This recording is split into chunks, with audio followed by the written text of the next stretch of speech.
Yo, what's going on, champions? I'm talking to you here from Mexico. Oh!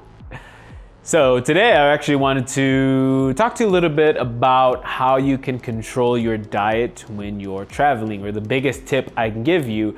But before I jump into that, I just wanted to, just let you know, hey, right now I'm gonna be in Mexico for a couple of months. So right now I'm in one of the patios of one of my aunt's houses. And what can I say? It's beautiful down here. Weather's pretty nice. I mean, albeit right now it's a little bit cloudy because it's the middle of winter here as well. So it's been a little chilly in the mornings and at nights, but all you really need is a sweater compared to where I just came from in Detroit, Michigan, where it's probably like a foot of snow before I had come here. And that's still a little bit sore from shoveling from that. But nowhere else will you probably see a bunch of crazy people that drive, and then after you're walking down the street you'll see a horsey, a cow, 3 stray dogs humping each other, and then a pig or a chicken. So there's a lot of animals here, but the other good thing is that there's a lot of fresh vegetables. So keep you guys posted on all that. But one of the things that's been interesting, I've only been here for a couple days. Today's like my 4th or 5th day, and all my family members have been inviting me out to eat here, eat there, whether it's at their house, whether it's out at a restaurant. So we've been going out to different places.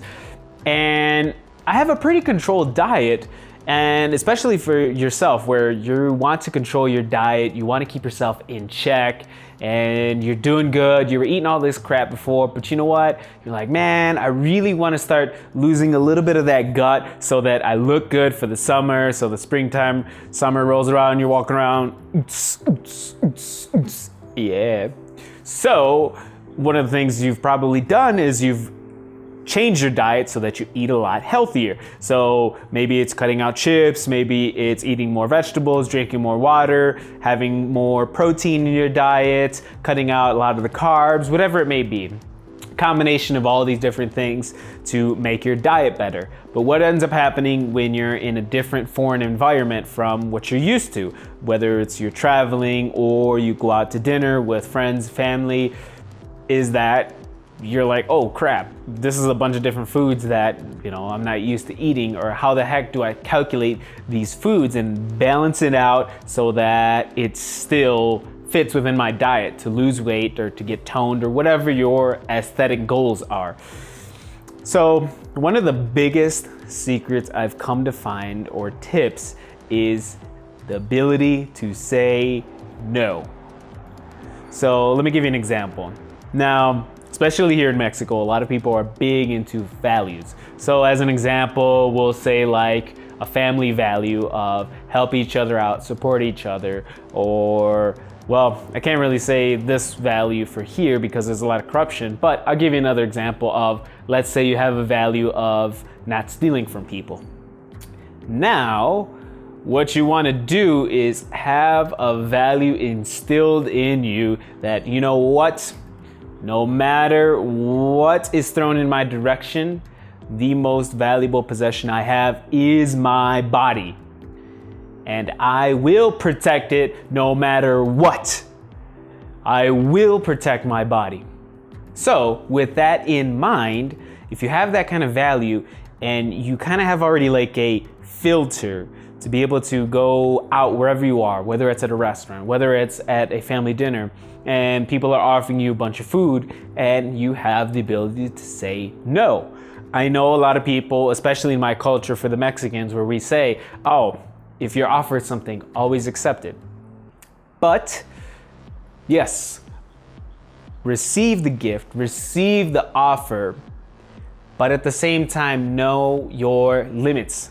If you're like, you know what, I'm not going to drink alcohol. Someone offers you alcohol? No. I'm not going to eat whatever it is, sweetbreads or chips. Someone offers it to you? No.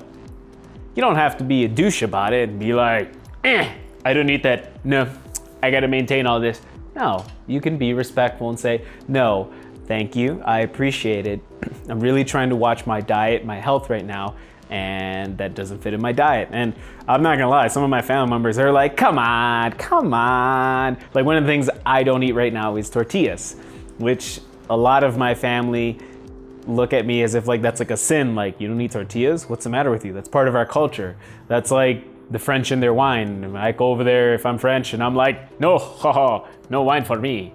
They're like, huh. It's almost like me flicking them off in their face. But it's almost, that's like the best example I can give, where I tell my family, hey, I don't eat tortillas right now. I'm really trying to watch my carb intake.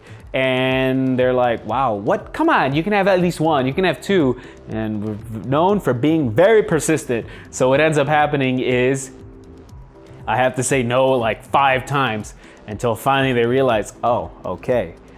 He really is watching his diet. He really does care about his body. And he has set that limit for himself and he's serious about it. And what ends up happening is finally they're like, okay, we understand. So that's the beauty of having those limits, having those boundaries, having that value of protecting your own health, is that once people realize, oh, they're really being serious. When they're telling me no, they are saying, I want to be healthy. I don't want to put that crap into my body. And as a result, your friends, your family, they'll respect you for that. They'll see like, oh, wow, you're actually doing a pretty good thing, watching your health, that's awesome.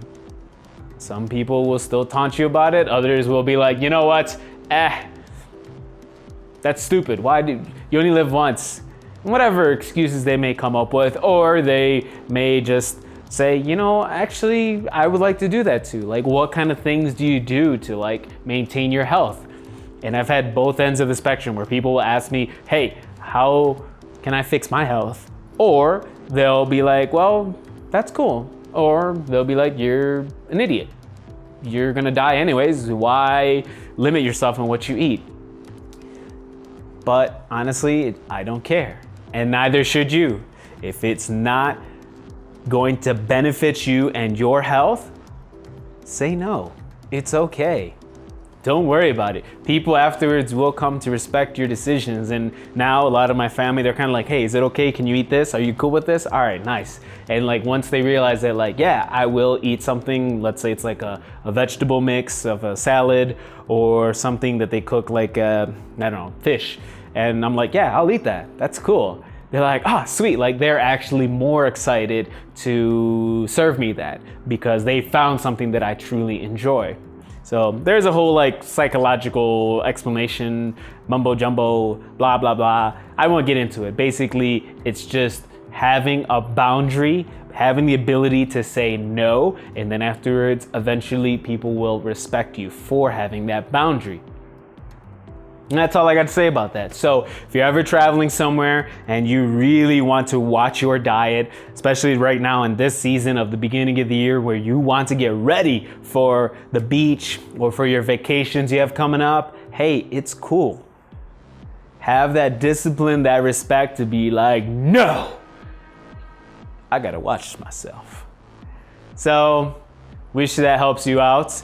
And I'll have more awesome tips coming up with the diet, with the exercise, but this is one that I had in my mind this week because I've been rubbing a lot of my family the wrong way, but then after finally winning them over to my view, to my point, to my lifestyle of health, that I was like, man, this is epic. All right, guys, until next time, I'll catch you later.